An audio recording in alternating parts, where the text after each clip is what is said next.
looking back through the government ini Pak, dan Pak Luhut sudah berkiprah luar biasa Pak di pemerintahan ini Pak. Evaluasi utama dari sudut pandang personal Pak Luhut sendiri untuk pemerintahan ini dan mungkin pemerintahan ke depannya apa Pak? Ya, saya pikir memang nggak harus menteri itu atau pejabat-pejabat itu harus mentalnya pelayan, melayani. Saya ini melayani masyarakat. Jadi jangan pejabat itu mentalnya jadi bos. Ini evaluasi ya menurut Ya, Anda? menurut Evaluasi saya, kamu utama. tanyakan pendapat saya nih. Betul. Nah, jadi nggak boleh ada menteri itu mempersulit. Justru pejabat itu harus mempermudah. Tadi saya pidato pelantikan eselon 2 di sini. Saya sampaikan nggak bisa. Kita ini semua pelayan. Harus sadar itu. Jadi jangan kita tinggi menteri, menko, ya itu. Ya, tapi kalau at the end tetap pelayan publik. Karena kita digaji oleh pajak dari rakyat. Itu harus, jangan lip service.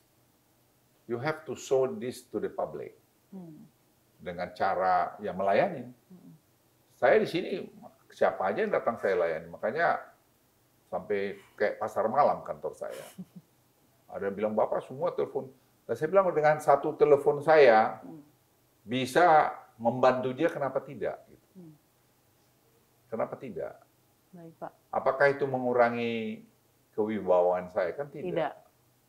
Jadi mental seperti harus buat, jangan mempersulit. Supaya kau dikasih duit, di servis dulu baru kau bantu. Enggak. Jadi competitiveness dunia sekarang ini, dalam keadaan seperti global begini, semua investor itu melihat bagaimana kita melayani mereka. Baik. Dan ini tanpa lari dari koridor-koridor aturan yang sudah kita buat. Yang tentu aturannya itu kita benchmark kepada negara-negara sekitar kita. Baik. Pak Luhut, capaian-capaian ekonomi Indonesia luar biasa secara makroekonomi. GDP economic growth konsisten di kisaran 5%, surplus perdagangan lebih dari 40 bulan. Lalu juga di satu sisi inflasi tetap terjaga dengan baik, hilirisasi Pak luar biasa memberikan keuntungan untuk Indonesia.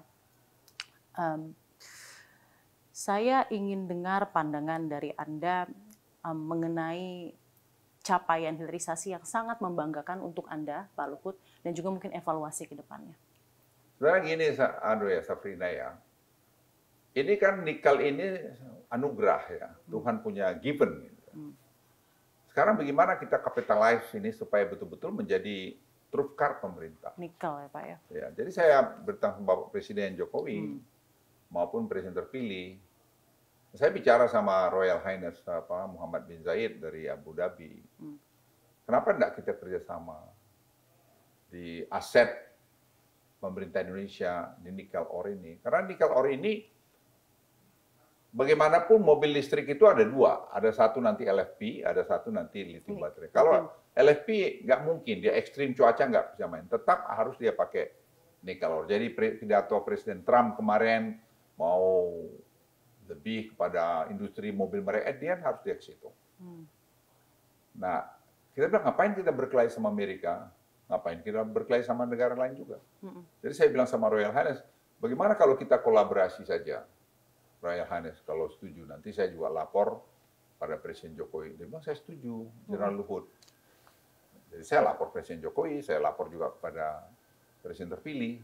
Sekarang sedang kita rancang kerjasama antara pemerintah Indonesia dengan pemerintah Abu Dhabi, dan juga saya bicara sama teman-teman di Amerika, saya telepon mereka.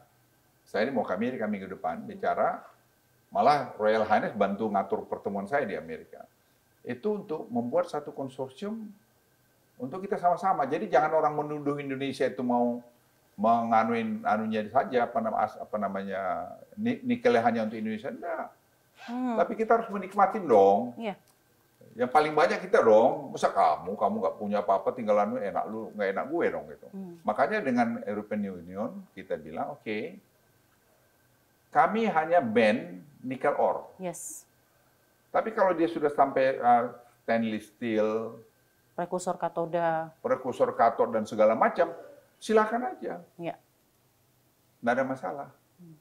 Jadi kalian saya bilang dari awal nggak pernah. kita ingin mengontrol itu semua. Gitu. Untuk negosiasinya sejauh ini seperti apa Pak? Sekarang jalan bagus, mereka udah buka negosiasi. Saya kira tim saya hebat, itu mereka sudah paham. Tapi saya juga ditanya, saya bilang, karena kita nggak ada intention whatsoever, tapi kita nggak pengen tidak ada keadilan. Nah, kembali kerjasama tadi, sekarang kan investor-investor Tiongkok ini kan punya teknologi. Elon Musk bilang ke saya, kami itu 9 tahun di belakang teknologi Tiongkok dalam HPAL untuk bahan baterai daripada lithium ini. Amerika Serikat? Ya, 9 tahun. Oke. Jadi saya bilang sama teman-teman di Amerika, ya kau kan tidak bisa beli waktu. Nah sekarang teknologi kita ada di sini. Nah saya ajak tadi teman-teman Tiongkok tuh, udah 4 tahun lalu sebenarnya, 3 tahun lebih lah ya. Mau nggak kamu ngirimin anak-anak Indonesia untuk belajar ini kemana? Ke Tiongkok. Ya kita kirim lah, saya kira ada 40 orang ya, udah 3 tahunan. Terus balik banyak mereka. Nah mereka sudah bisa bikin HPAL apa segala macam. Nah saya bilang, mau nggak kamu kalau kita bikin atau special research zone di Morowali? Oke. Jadi sekarang sudah ada sebenarnya namanya research centernya sudah ada, tapi kita bikin lebih besar. Nanti anak-anak Indonesia kita masukkan ke situ, itu leapfrog itu di sana. Oke. Leapfrog itu di situ. Karena kita ini banyak di Indonesia ini pintar, tapi implementasinya kita selalu kalah. Nah sekarang dengan industrinya di depan matanya, mestinya sih bisa leapfrog tadi. Nah ini menjadi kita juga karena saya ajak Amerika, saya ajak Abu Dhabi masuk ke port ini tadi untuk sama-sama memiliki misalnya apakah saham di Mind ID ataukah di manalah nanti perusahaan dari sini, kita konsolidasi semua itu akan power luar biasa. Indonesia punya say. Kita akan supply ke Amerika, akan supply juga ke European Union, dan akan supply juga ke Cina. Jadi Indonesia akan jadi center gitu. Nah makanya di sini kita harus buat efisiensi dulu. Makanya paralel ini semua jalan, Sabrina.